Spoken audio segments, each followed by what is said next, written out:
my character, Djarin, the Mandalorian, has changed significantly in that he, since we last saw him, has adopted Grogu officially as his son under the Mandalorian Creed, and now goes on these missions with Grogu together. No matter the time, no matter the place, they are side by side. And I think that part of it really has to do with something kind of deep and human, that he knows that Grogu will outlive him, and he wants to teach him everything that he can so that he knows that he'll be protected. Working with Jon Favreau has been my longest creative relationship, I am very, very proud to say. Coming up on 8 years collaborating together on this character and this storytelling. And I think that from the very beginning,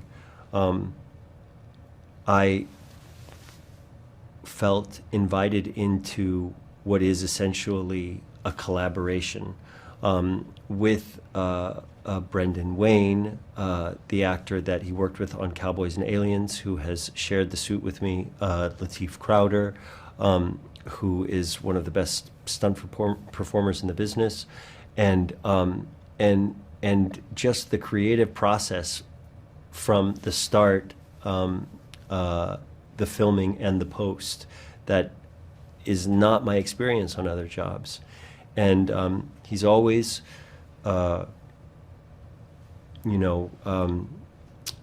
given me that sort of gift of collaboration and authorship in this world that really comes from his and Dave Filoni's imagination and love of the Star Wars world that George Lucas has created. There's a very parent and child relationship and chosen family story that is encompassed by The Mandalorian and Grogu. And I think it's fascinating to see a familiar but new kind of creature of Star Wars that has captured everyone's hearts in the character of Grogu, and this armored from head to toe bounty hunter whose intimidating presence is breathtaking just by silhouette. Reflect this human relationship that we can all relate to, of protector and protected, of parent and child, just, love. And that this little powerful creature reminds you that there's a human beating heart under all of that armor. And that it's through this relationship that you understand that the Mando is human, and that Mando understands that he is human. I always hoped that these characters would make it to the big screen, secretly at first, and then I started to kind of drop it out loud in press interviews, simply because the earliest memories I have of going to the movies is seeing Star Wars. And so that's an experience I want every generation to have. I first heard from Jon Favreau, someone I've always admired, in a Zoom where he asked me if I'd ever seen the show, The Mandalorian. Of course I hadn't. He explained a little bit that they were making a movie out of it. The idea that I was being considered for this role in a Star Wars movie was such a surprise. I've been quite content to stay in my Avatar and Alien worlds. Star Wars is a fascinating other universe to me, and one that's very hopeful because it has all these different species living kind of, peaceably together in these towns and having drinks together and what have you. And so I watched The Mandalorian, and it's so captivating, this guy and this little creature. I was completely smitten by it. And the fact that it was already going to be a movie and that I could play this wonderful character named Colonel Ward, I just found the whole thing such an exciting surprise. Colonel Ward was a member of the rebellion. She's the same generation as Princess Leia, and I think they fought together. And Ward is a pilot. She flies an X-wing, which is very cool that I got to do. And she's the commander of a base way out on the Outer Rim, where there's still Imperial remnants, people running around up to no good, gouging the community and treating people badly. And Colonel Ward's job, in order to protect this fledgling republic, is to bring these guys in so they can't grow in power. And so I need someone to go get them, and that's Mandalorian and Grogu. I've already hired them. But of course, when you meet them, you're having to communicate with a guy who has a helmet on. You can't really look in his eyes.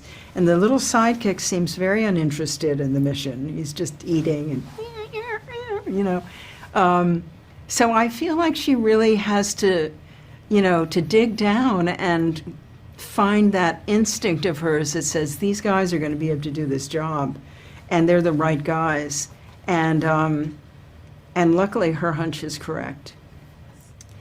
The most exciting thing about joining the Star Wars universe was, I think, it is so beloved by men, women, and children all over the world. To travel around promoting this movie in Berlin, Paris, London, you come out and you're surrounded by rows and rows and rows of men, women, and children in armor, in helmets, little Grogus on their shoulders.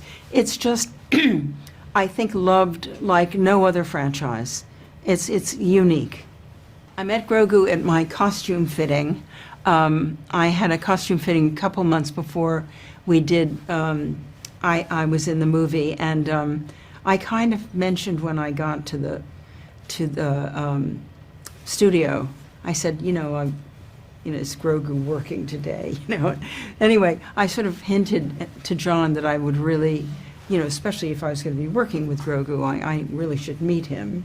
And he brought him in, and I've been so lucky because everything I've had to do with Grogu, there are 5 puppeteers, but they're invisible.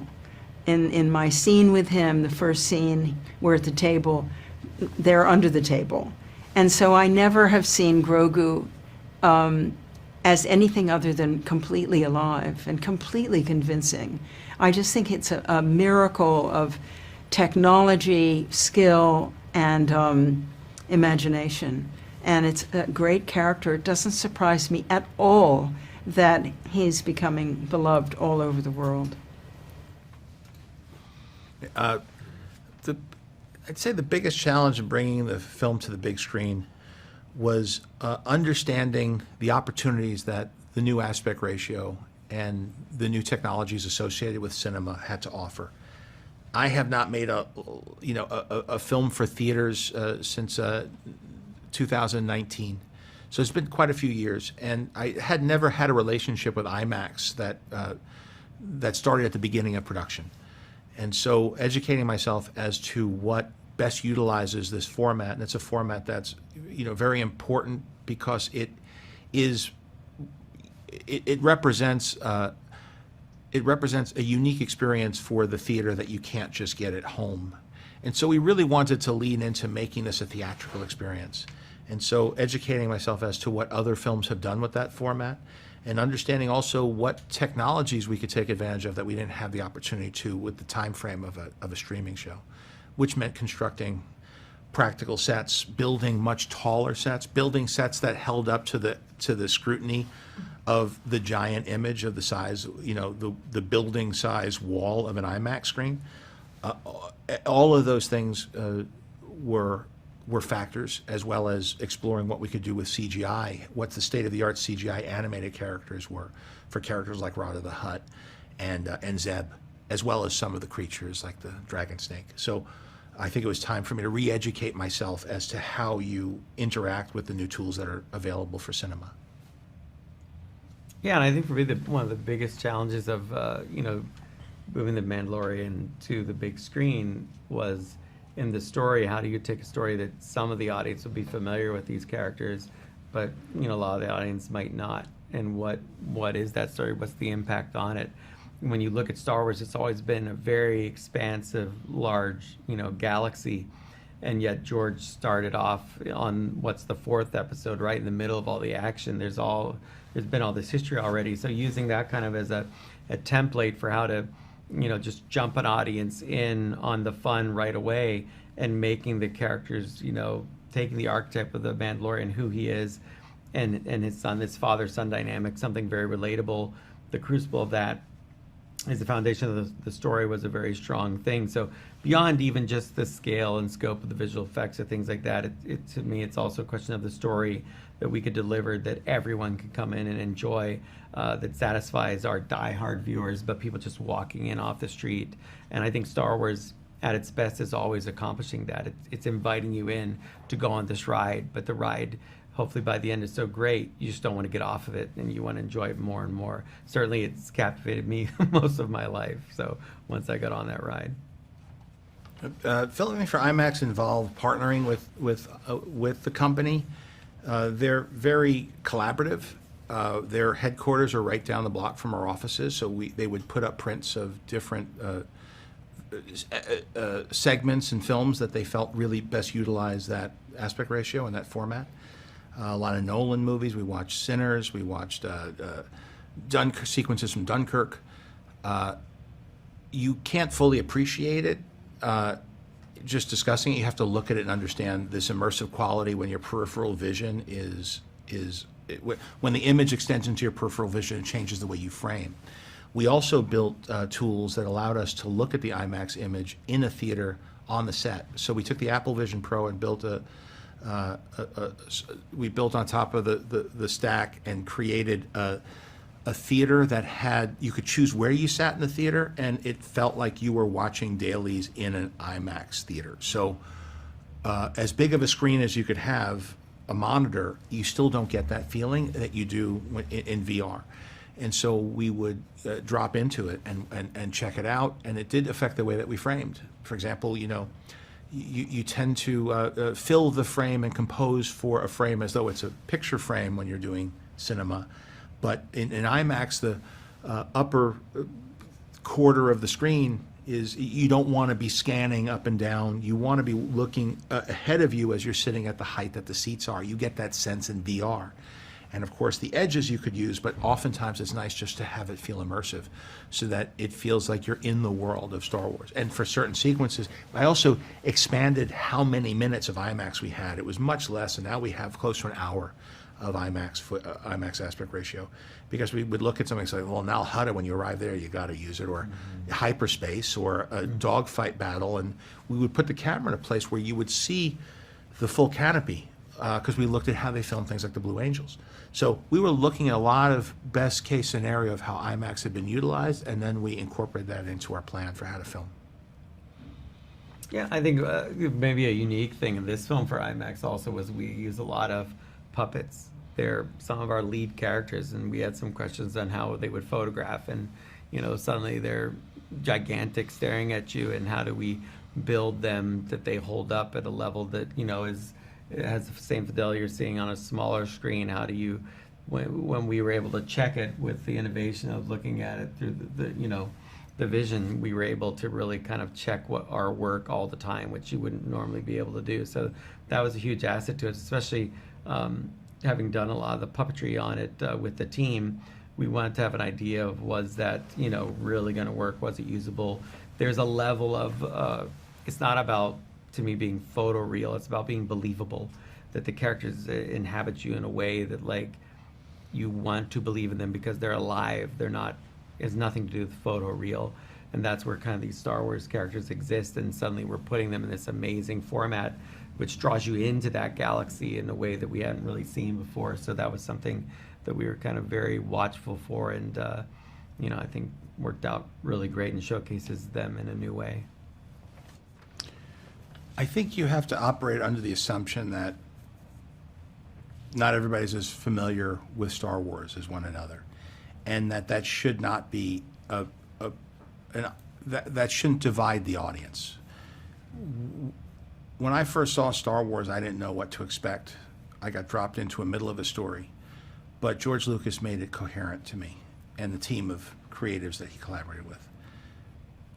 The fact that it's based on a serialized story to begin with gives you some room, but you have to accept the fact that after 7 years not in theaters, there are people who were too young to watch Star Wars, who might be teenagers now or 12 years old, and they want to go to the movies too. And Star Wars has always been about everybody coming together and cheering for these really curated experiences, almost like a ride, almost like a ride at Disneyland.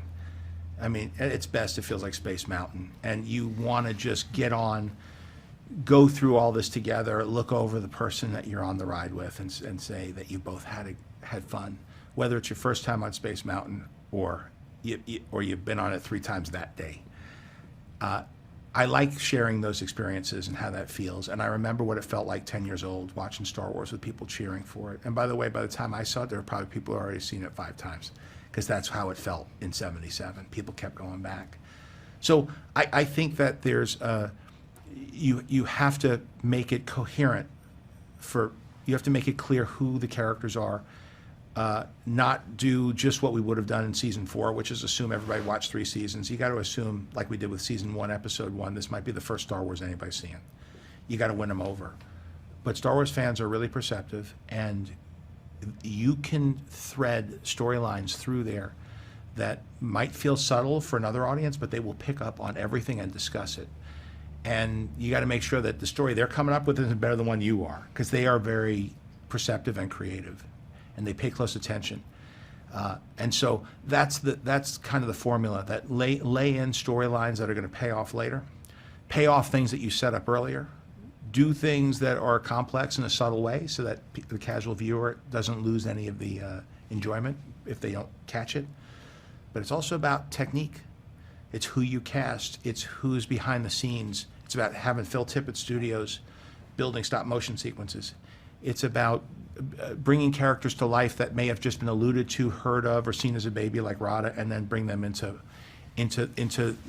live up to the full potential of what you could do, and how to use them in story, and how to technically create experiences that feel like Star Wars, because Star Wars is a magic trick and just as much about spectacle as it is about story. How do you balance all those elements in the same proportions that George Lucas did? How do you aspire to that and try to emulate that experience as best you can? Impossible to make people feel the way I did the first time at discovering Star Wars as a kid, but you do your best, and you want to at least inspire them enough to keep Star Wars going for another 50 years. Yeah, and I think the challenges of telling a story that would, excite our longtime fans and people that are brand new, I kind of simplified in my own brain to say, well, we're all storytellers and we've all been around, and if you're telling somebody about last Saturday night, but they don't really know you, they don't need to know your whole life experience, how are you telling that story? That becomes what's important. Why are you telling that story? What happened in that moment that's so important?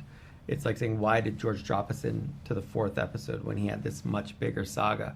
But he chose to start us there, and he knew that you would get it if we started there, because that's an adventure, and that moment, those characters, you relate to them in that moment, whether you know their whole history or not.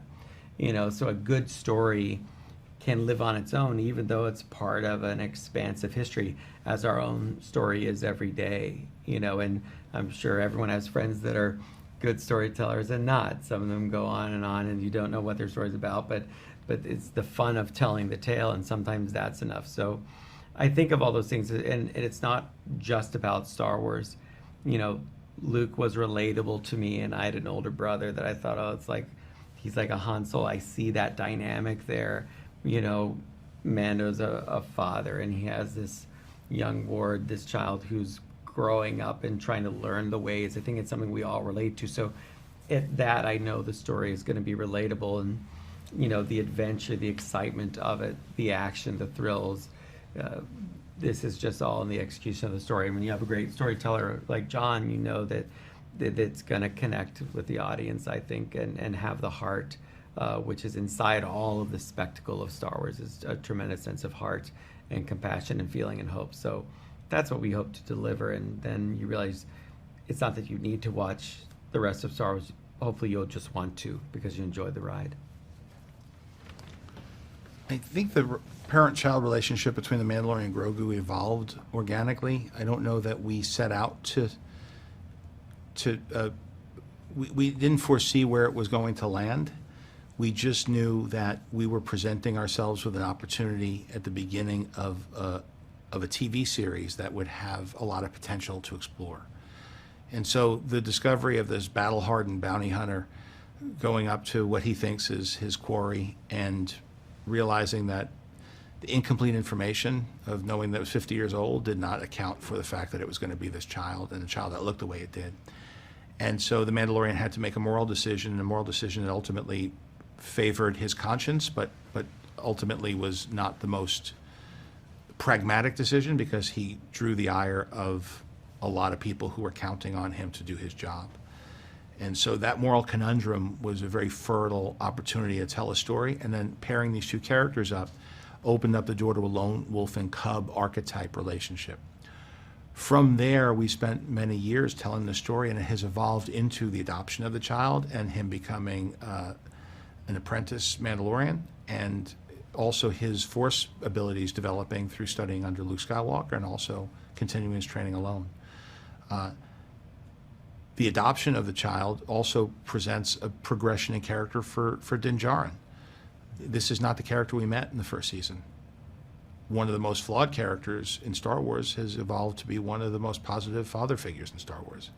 And so I like that story. I like that if you are dedicated to something, you work hard, you could change over time, especially I think the influence of the child, making his heart grow. And Star Wars has always been about spiritual growth and always been about, you look at the whole Anakin saga and you see the ups and downs and how you are a result of your choices and how it's not always easy to make the right choice, but that there is a benefit to acting in an honorable way and that the Force aligns with that. And George always told a story that was emotionally responsible and spiritually responsible. And so in a small way, on a ground level, we try to emulate that. And it's exemplified through the relationship between the father and the child.